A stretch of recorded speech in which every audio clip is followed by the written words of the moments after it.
నువ్వు ఒకవేళ ఈ పునరుద్ధార దినము నువ్వు రాకుండా లోక పని మీద వెళుతున్నావా? ఒకసారి ఆలోచించు. లోక వ్యాపార నిమిత్తం వెళుతున్నావా? ఒకసారి ఆలోచించు. ఒకవేళ లోక తలంపులు బట్టి లోక ప్రయాణాలకు వెళ్ళిపోతున్నావా? ఒకసారి నువ్వు ఆలోచించు. ఎందుకు ఆలోచించాలంటే మన పరిశుద్ధమైన దేవుడు నీ కొరకు నా కొరకు ఆఖరి రక్తం కొట్టి వరకు కార్చాడు. బలి యాగమైన రక్తం అమ్మా, పరిశుద్ధమైన రక్తం అమ్మా. మనల్ని వెండితో కొనలేదు, బంగారత్వం కొనలేదు, ఆస్తి పాస్తులతో మన దేవుడు కొనలేదు. కానీ ఆయనలో ప్రవహిస్తున్న నరంలో ఉన్న రక్తం బట్టి నిన్ను నన్ను ఆయన చేశాడు, కొనగలిగాడు. ఎంత గొప్ప మాట! ఆయన మనం స్థుతిస్తున్నామా?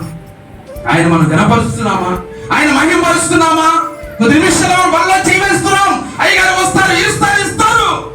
దానివల్ల ప్రయోజనం ఏంటమ్మా మనకి? ఒకసారి ఆలోచించావా? అయ్యో, నా దేవుడు కలవరి కొండ మీద బలియాగం అయిపోయాడే నా కోసం, నా పాపాల కోసము. నా శరీరం ఎంతగానో హ్యాపీగా ఉంటే నా దేవుడి శరీరం నాగరసాల వల్ల దున్నబడింది. శ్రీ అన్నారే, పిడుగుతులు గుద్దారే, శిలువ వేసుకొని పోతుంటే ఎన్నో అంతాన అపహాసం ఆడారే, అనేకమైన విషయాల్లోని హేళన చేశారే. మరి నువ్వు ఏ హేళన పొందుతున్నావు?